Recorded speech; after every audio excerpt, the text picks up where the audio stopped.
Good afternoon. We're here today to announce a major update in an important case. Good afternoon. Abrego Garcia has landed in the United States to face in an important case. On May Abrego 21st, Garcia a grand has jury landed in the in Middle the District United of States Tennessee to face returned a justice. sealed indictment On May 21st, charging a Abrego grand Garcia jury in the Middle with District of alien Tennessee smuggling returned and a sealed conspiracy to indictment commit alien charging smuggling Abrego Garcia in violation of with Title VIII alien USC smuggling and 1324. conspiracy to commit We alien want to thank smuggling President in Bukele violation of for Title VIII agreeing to USC return Abrego 1324. Garcia to the United We States. want to thank President Our government Bukele presented for El agreeing to Salvador with an return arrest Abrego warrant, Garcia to and the they United agreed States. to return him Our to government our country. presented El Salvador We're with an grateful to arrest President warrant Bukele for agreeing to return him to our country to face these very serious charges. This is what American justice looks like. Upon completion of his sentence, we anticipate he will be returned to his home country of El Salvador. The grand jury found that over the past 9 years, Abrego Garcia has played a significant role in an alien smuggling ring. They found this was his full-time job, not a contractor. He was a smuggler of humans and children and women.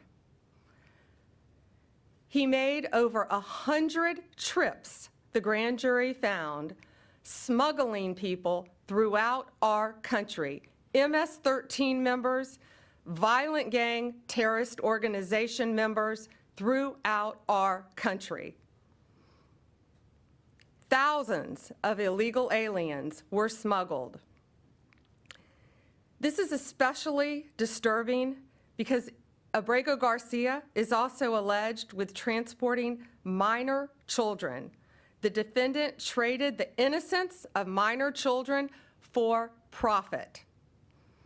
There are even more disturbing facts that the grand jury uncovered. It is alleged this defendant is part of the same smuggling ring responsible for the death of more than 50 migrants in 2021 after the tractor trailer overturned in Mexico. This is part of that same ring. The defendant abused undocumented alien females, according to co-conspirators who were under his control while transporting them throughout our country. This defendant trafficked firearms and narcotics throughout our country on multiple occasions. They were using vehicles, SUVs, with added seats in the back, floors that had been ripped out, guns, narcotics, children, women, MS-13 members. That is what the grand jury found. A co-conspirator alleged that the defendant solicited nude photographs and videos of a minor. A co-conspirator also alleges the defendant played a role in the murder of a rival gang member's mother. These facts demonstrate Abrego Garcia is a danger to our community.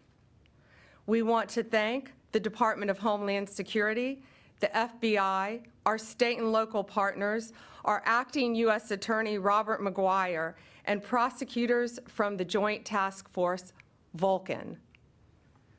Questions?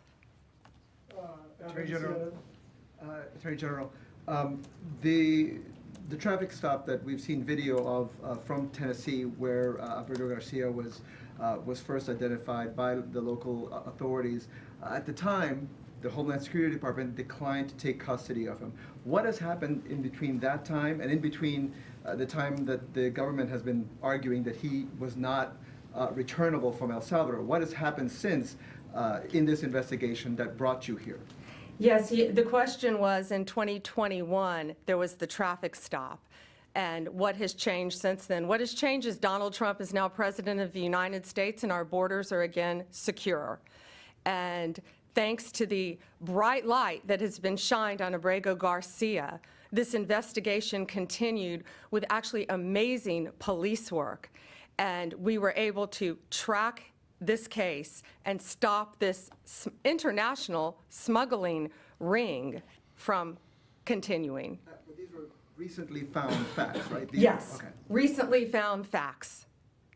that point, can you just explain when this investigation was opened? The investigation in Tennessee, can you say when that investigation was opened? Well, the grand jury indicted on May 21st. This investigation has been ongoing.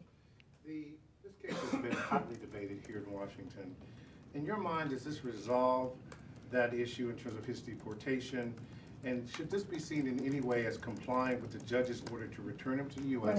and the Supreme Court ruling that the U.S. government should facilitate his return?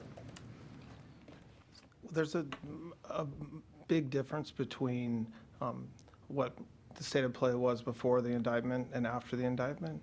And so the reason why he is back and was returned was because there's an arrest warrant, which was presented to the government in El Salvador. So there's a big difference there. As far as whether it makes the ongoing litigation in Maryland moot, I would think so, but we don't know that. He just landed today.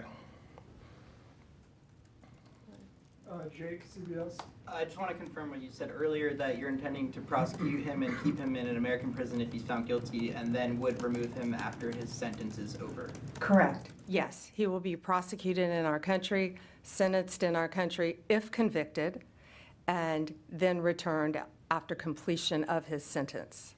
Last one, Sadie, Wall Street Journal. Okay. I have two. One's on topic, one's off topic.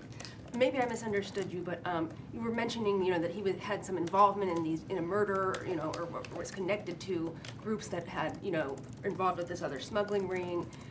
But to be clear, the only charges he's facing right now are the, human smuggling charges. Just that's the one offense. But the other things that you have talked about are not actually in the indictment? No, co-conspirators allege that, and we were clear to say that. He is charged with, it's not only very serious charges of alien smuggling. And again, there were children involved in that. Human trafficking, not only in our country, but in our world, is very, very real. It's very dangerous.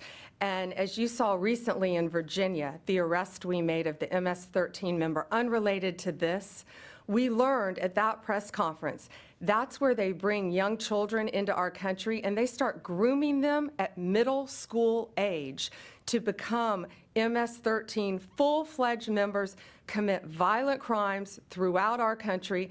It is highly organized. It is very dangerous. And they are living throughout our country, but no more, because they are being arrested, they are being prosecuted, and being convicted and deported when appropriate. That's all for today. Thank you guys very much. Thank you. Appreciate it.